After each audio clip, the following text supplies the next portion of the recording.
Hello, what is up? My name is Sergey Ivanov. Welcome to my podcast, The Sound of Sergey, episode 13. It is the unlucky number. It is, a number that is not lucky for many people. I knew a chick once. I won't say her name. Let's just call her, her name was a name that was also a word. And the word was like an inspirational word. You know, like imagine if there was a chick named Happiness out there. Let's say this chick's name is Happiness. She always would come up and tell me that her lucky number is 13. To the point where I was in a class with her and she set out to find a chair that was the 13th chair in the row. Which is stupid. That's dumb. That doesn't make any sense. Like, the people who believe in that also believe in, like, signs. But somehow, she was just allowed to do it. Like, the teacher in a class would give you a seating chart. Like, you, Happiness, have to sit here. But she'd be like, I need to request a seat change. And the teacher's like, why? Did the person next to you, like, kill your mother? It's like, no, but it's not the 13th seat in a row, and I would really like to sit in the 13th seat in the row because that's my lucky number, and so I just want to sit in the 13th seat in a row, dude. So this turned into like a California person. I just really want to sit in the 13th seat in a row, teacher, so can I sit there? And every time, without exception, they'd be like, okay, fine. Probably just to get her to stop bothering people about it. So her lucky number was 13. And you know what? Maybe this will be a lucky podcast. Maybe this will not be a podcast of bad luck. Maybe this will be a podcast of good luck. This podcast is going to be the podcast that, gives me money. This is the first sponsored podcast, maybe. I don't know. Maybe this is the podcast that, introduces me to my soulmate. Some chick like DMs me and is like, hey, I just started listening to the podcast. She sounds like a boy going through puberty.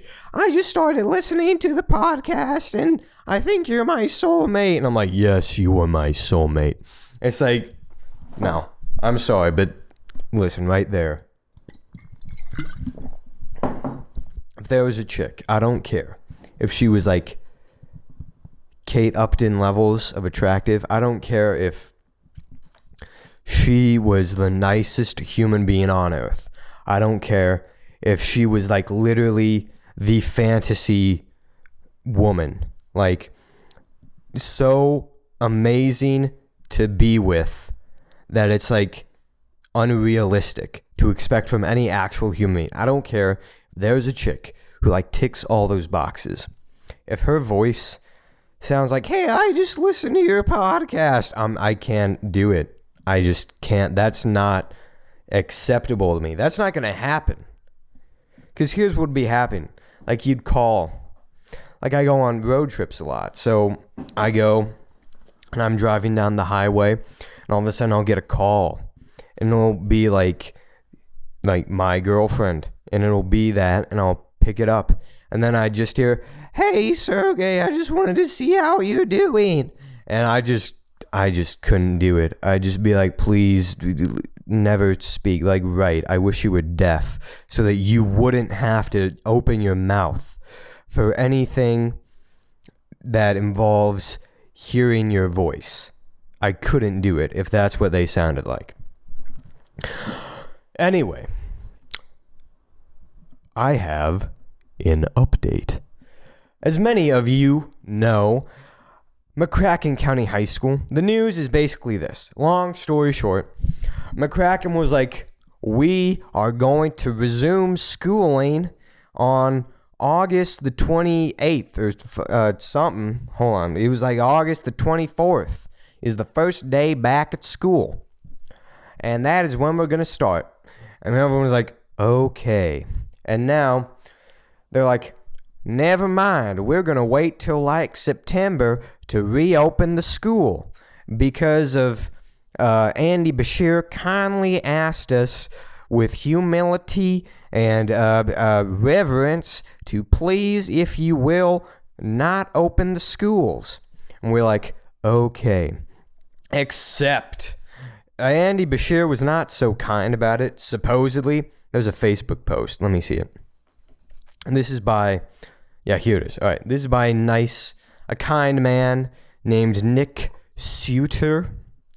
Which, by the way, I'm on his profile right now. He's a single man, so, I mean, if any ladies are looking to slide in the okay, actually, well, you know what? He looks a bit old. I mean, don't tell him I said that. I mean, he's not listening, but he looks like he has children. But if you're into that, he's a single man. And he writes a Facebook post that says exactly this. I'm going to read it verbatim, word for word. He says, "This is the response from the superintendent of the McCracken County School District after a parent emailed him requesting to restart." Oh, so this wasn't... Okay, what? I thought this was him. You freaking faked us out, dude. Okay, never mind. Well, I'm still gonna read it, but I was under the impression that he emailed him. I'll just read it anyway. After a parent emailed him requesting to restart in-person learning as scheduled, and he goes, "I could care less if heads roll over this. The government threatening school districts that they will reap the Okay, so he has a screenshot of the email, and it's a concerned parent. Is asking the superintendent of McCracken County School District, what options do we have? What can we do? A concerned parent asked them, and this is the response. I understand there are many opinions and beliefs related to COVID-19. And, all right, so blah, blah, blah, blah, blah, blah. Furthermore, superintendents were informed that we would, quote unquote, reap the consequences. And the responsibility would rest on us if we went against the recommendations. Now listen, this is the governor of Kentucky, Andy Beshear, who's telling, basically, Beshear is telling school owners, you will reap the consequences if you do not follow which, by the way, what do you mean reap the consequences? I don't care what you think about Andy Beshear. I could care less. I know nothing about Andy Beshear. I really don't. I have no knowledge about his politics. I don't know anything about him.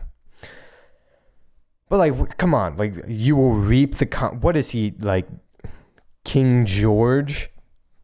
Imagine he sets this decree out. He's like, I, Andy Beshear, do decree that all in the land of Great Paducah. This just turned into Sean Connery, by the way. I, Andy Beshear, do decree that all in the land of Great Paducah, over which I reign, I do decree that all schools should close. Because I, the great Andy Beshear, played by Sean Connery, do command the peasants of the land to close the schools, and all who do not obey my decree shall suffer the consequences of my wrath in the form of a public hanging in the town square. This is what Andy Beshear sounds like, by the way. That's what he sounds like in real life. What do you mean, suffer the consequence? What do you mean, reap the consequences? What are you, a lord? What are you, all in the land over which I reign? By the way, that's the girlfriend from earlier. That's the same voice. All in the land of Dobby the Elf. Dobby the Elf does decree that Harry Potter will take his wand and cut your flippin' throat with it if you don't follow Andy Beshear's command. If you don't follow his command, Harry Potter Or take a broomstick and shove it where the sun don't shine. And he'll kill you, man. I'm telling you. He'll kill you. That's Dobby's last words in, Deathly Hallows. You know what is so dumb? This is genuinely stupid. I hate it. I hate it when people bring this up.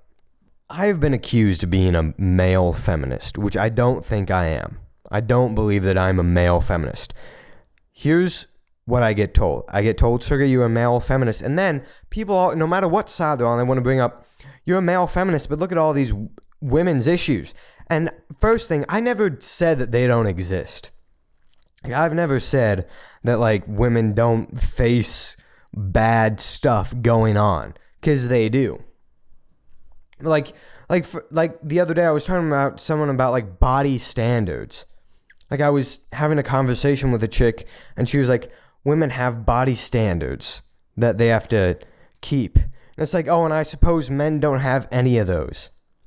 Like, women, like, I'm not saying there's not body standards for women. There are, for sure. But, like, those people who say that act like men have never, like, been told, hey, you're ugly. Like, for all the, like, beauty is in the eye of the beholder, for sure. Like, if I can say that AOC is a really hot person and, like, she is very attractive to me, I apparently am also, like, the only one who thinks that, supposedly, as I've been told by more than one person. If Sergey Ivanov can think that Alexandria Ocasio-Cortez is a very beautiful, fine lady, that's beauty is in the eye of the beholder. But listen, people act like you get overweight and it only affects how you look. But no, you get heart disease. Like, I literally had a gallbladder attack because I was eating pizza and cookies all day. That's not good. You can't do that. Like, I saw on someone's Instagram literally 30 minutes ago, this chick posted and she was like, how am I supposed to be happy if these are people's expectations of a good girlfriend? And the picture she brings up is literally Belle Delphine. So I want you to imagine, like, someone brings up a picture of Belle Delphine, who, by the way, is a pornographic actress, mind you. Like, that is her job. She makes money by selling her nudes. They post that on Instagram and say, these are men's body standards. First thing, I've never met a single man or boy, whatever, gay dude, straight dude, lesbian, whatever. I've never met a single human being, male included, who's like, oh, porn stars, yeah, that's what I expect out of all women that I'm gonna, like, be in a relationship with. That is no one's expectations of women. No one's expectations of women is freaking Belle Delphine, like, wearing a shot collar pouring milk down her shirt. That's no one's expectations of what should happen. And that's the thing I see every time. This is every time that I've broken up with someone. Like, girls who I've broken up with are always like, well, why are you doing this?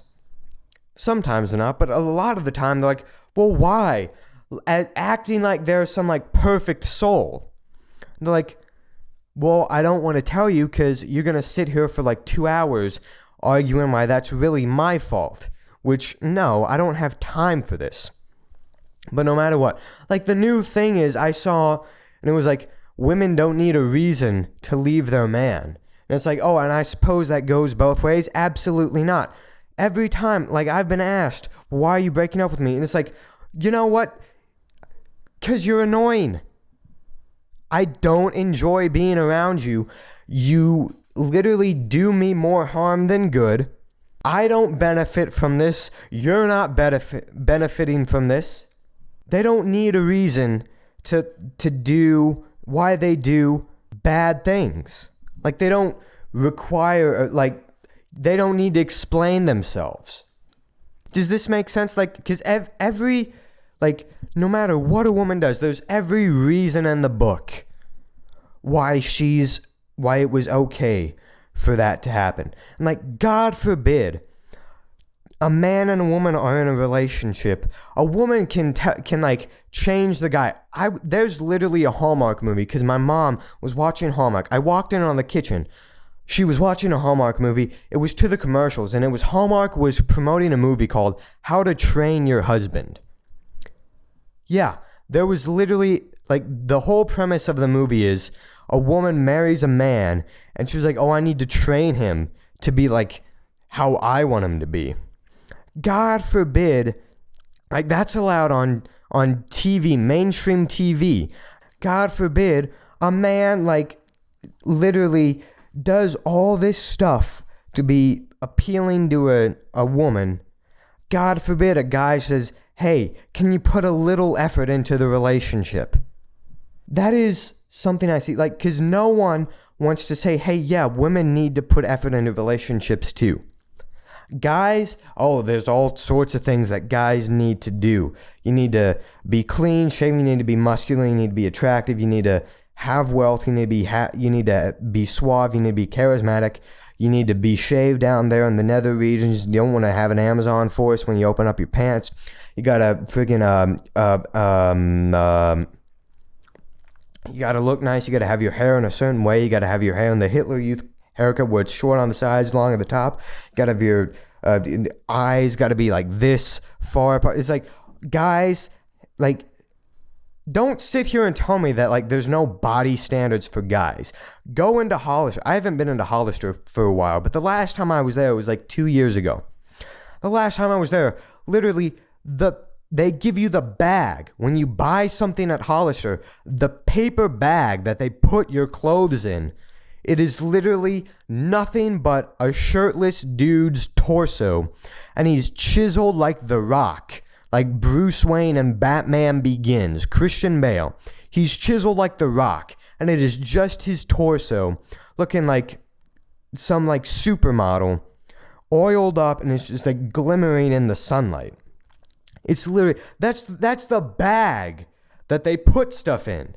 And you're telling me that doesn't have an effect on the body standards of like the 12, 13-year-old, 14-year-old guys who walk into Hollister, because those are the guys who are going into Hollister a lot, or at least, well, not the only one, but those are like, that's the age that like 12, 13, 14-year-old boys, they go into Hollister because that's the age where they're going through puberty. They're starting to like start to care about like what clothes they wear, because they're starting to get self-conscious. They walk in there. What kind of image do you think that's sending to these like 14-year-old boys who are like so self-conscious, and like the paper bag that they put your clothes in is like some supermodel who is like at such a level that like that's unrealistic for an adult man, much less some 14-year-old boy.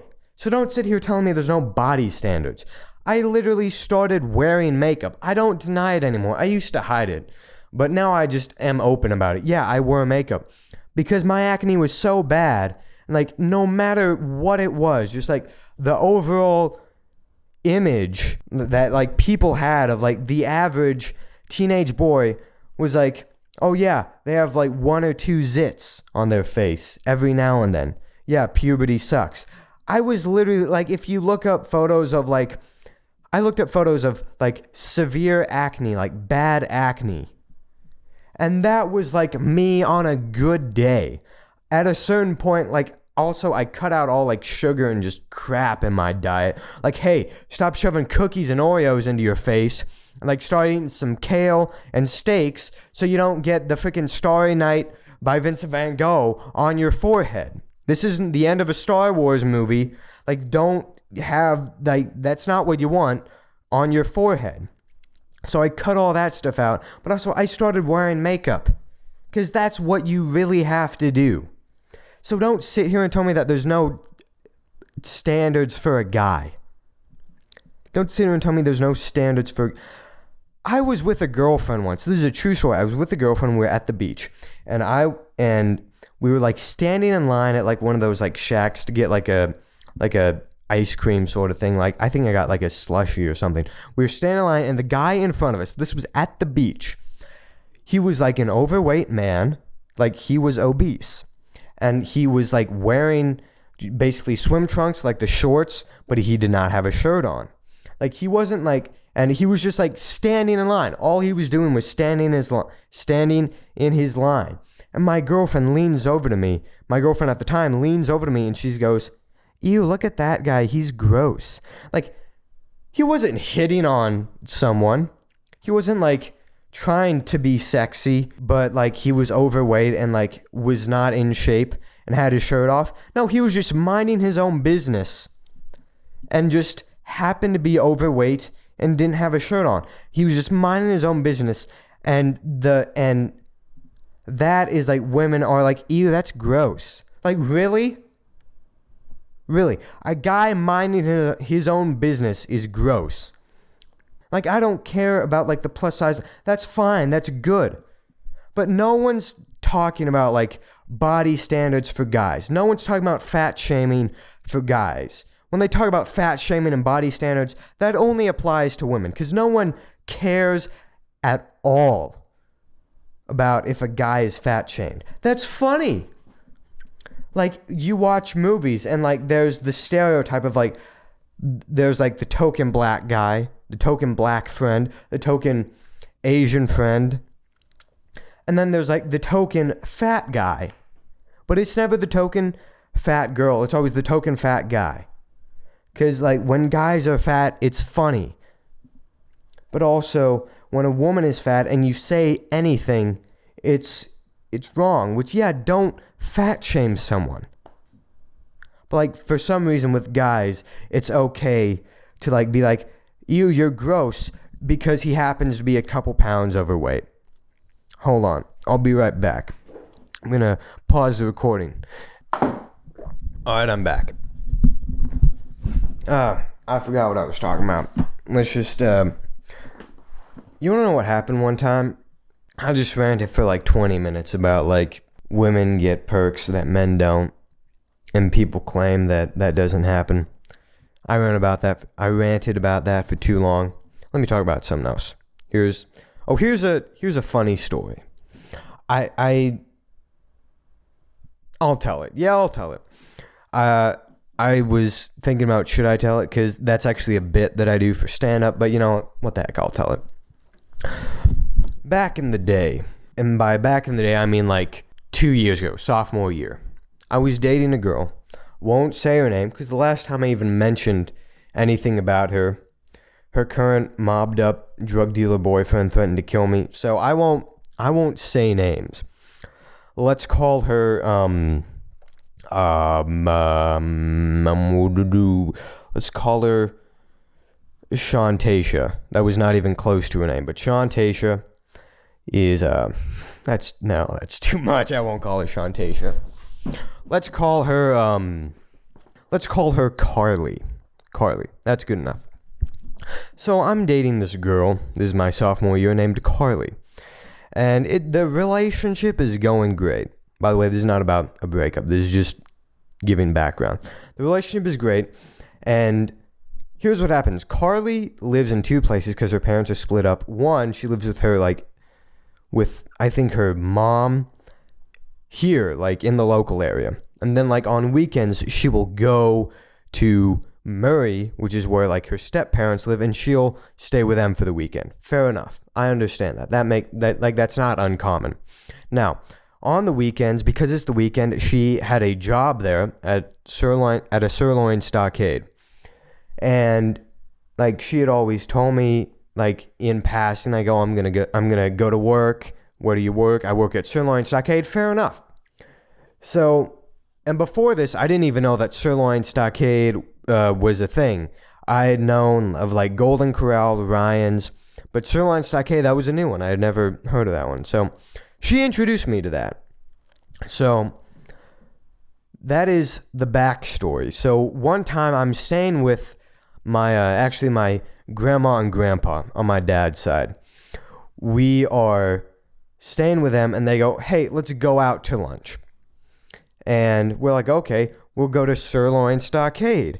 And I didn't have any input in that. That was just what they chose. And I go, oh, that's cool. My girlfriend works at a Sirloin Stockade, so, this would be a cool place. This is the first time I'll be able to go and experience, what is that restaurant like. So we go there. By the way, Sirloin Stockade is good. I mean, like, the feeling in your stomach afterwards will make you want to kill yourself. Like, because, like, right now, I'm strictly carnivore, strictly ketogenic, and, like, a couple days ago, I had a chili, like, one bowl of chili, and the next morning, I was in the bathroom for so long, I had not experienced that level of pain since I had taken the bowel gallbladder cleanse after my gallbladder attack, and that was, like, you mix olive oil and grapefruit juice, you drink Epsom salts, and it's like you're on the toilet for literally 2 days straight. You want to kill yourself the whole time. It is so painful. That's the amount of pain after one bowl of chili. So right now, I could never do any sort of buffet because that would just mean death for me. But at this time, I was a little more unhealthy, which in this case actually helped me. So I was used to all the junk that you get at a buffet. So, like, I'm eating mac and cheese. I'm eating, like, ham and stuff. I'm eating corn dogs and whatever. Not healthy foods. So we get seated at the Sirloin Stockade, and our family all together is like 15 people. So we get this big long table. They seat us in the back room, and there's a girl who looks about like my age now. She looks like 18, 19. She comes up and takes all of our order, and I can see on her face, oh my gosh, this is going to be a long day. After she sees that there's like 15, 16 people here. So she takes the order. She takes my dad's order, mom's order, grandma, and it's like she goes through the whole family. And then at a certain point, she gets to me. She looks at me and she goes, hey, what can I get you to drink? And I like tell her, oh, water, no ice, fair enough. She goes, okay, Grace. I'm like, that's weird, Grace. Like, what do you mean, Grace? Like, that's strange. Like, that's weird. But I'm like, oh, okay, that's fine. Like, she comes back. She takes the rest of our orders. She comes back with all the drinks, and she gives us all the plates. It's like, here's your drinks. And she, like, gives each and every one of us our plates. And she gets to me and goes, here's your plate, Grace. Like, what is going on? Why are you calling me Grace? Like, I'm thinking that in my mind. Why is this chick calling me Grace? And so I'm still like, that's weird. So I get up, get my food, sit down, and the food's fine. The food's great. It's as good as like a chain buffet can be. I finish it, and at a buffet, you're only supposed to use your plate once, and they'll just give you another plate, which is really nice of them. I don't understand why they do that. That's stupid to me, but the rules are rules. So she comes and picks up everyone's dirty plates and gives us new plates. And she picks up my plate and she goes, hey, can I take your plate, Grace? I'm like, what the heck is going on? Why is she calling me Grace? This is not my name. I am weirded out. But like, why would you call someone, like, you don't even know their name? Like, that's not like a name that people like just colloquially call someone like at a restaurant. Like, I've never been to a Cracker Barrel and called Grace. I've been called Hun. I've been called Babe. I've never been called Grace. Like, what is going on? I don't like this. Like, this is reminding me of religious things. So this is blasphemous. I don't enjoy this. So I'm like, if she calls me Grace one more time, I'm about to flip. It's not going to be a good thing. You don't want to be there the next time she calls me Grace. And my water is starting to get low. And she looks at it, and I know what she's about to say. She looks at me, and she looks at my water. She points to the empty water. And she goes, can I get you some more water, Grace? And that's it. I point my finger at her, and I go, listen here, woman. And this is exactly what I say. I go, listen here, woman. My name is not Grace. I don't know where you got that idea from. My name is not Grace. I am fuming. I go, my name is not Grace. All right? My name's Sergey. If you want to call me something, call me that. Don't call me Grace. That's not my name. Like, and at this point, like, my whole family is, like, silent. You can hear a fly fart. They're all like, what the heck is he doing? What the heck is wrong with him? He's gone crazy. He's lost his mind. He sniffed too much paint. What's wrong with our son? I'm like, if you want to call me something, call me Sergey, because that's my name. But don't call me Grace. And she's like, I'm so sorry, hun. And at that point, I'm like, oh, I'm a bad person. This is not what I should not have done that. I'm already regretting my decision. And like afterward, like, don't get me wrong. Like afterwards, like my family like had a talk and was like, dude, that was not okay. We're not gonna let that fly. I was like, I felt so bad, because then I didn't realize that Grace for her is like hun, because like I was in like upstate Indiana, which is very different than Western Kentucky, so it didn't register to me that Grace up there was like hun down in the South. So I just felt so bad, and so I come back from the trip and I'm talking to my girlfriend who like worked at Sirloin Stockade, and I tell her that story. And she goes, did that really happen? Oh, yeah. And she goes, you were a douche to her. And you know what? Yes, I was. What did I name her? What pseudonym did I give her in the beginning? Shantasia? I don't remember. To Shantasia, my girlfriend at the time, you were right. I was a douche to that lady at Sirloin Stockade. So, I apologize. If you're listening, you aren't. But if you are, I apologize from the bottom of my deep, deep heart. Anyway, thank you so much for tuning into the Sound of Sergey podcast episode 13. It means so much to me that you care. It means so much that you tune in every week. Make sure to follow me on Instagram at Servanov _ at SER. Wait, yeah, I'm right at SERVANOV _ because just Servanov was taken. And at Sergey _ speaks. Make sure to subscribe to my YouTube channel, Servanov, SERVANOV. Every week, you will get a video from me at 12 p.m. Central Standard Time, noon Central Standard Time. Every other week, it will be Snapshot, my photography series. And every other week between that, it will be Sergey Speaks, my funny videos. Thank you so much for tuning in and supporting me and this podcast. It brings a tear of happiness to my eye. It brings a tear of joy. Anyway, thank you so much. And I will see you next week.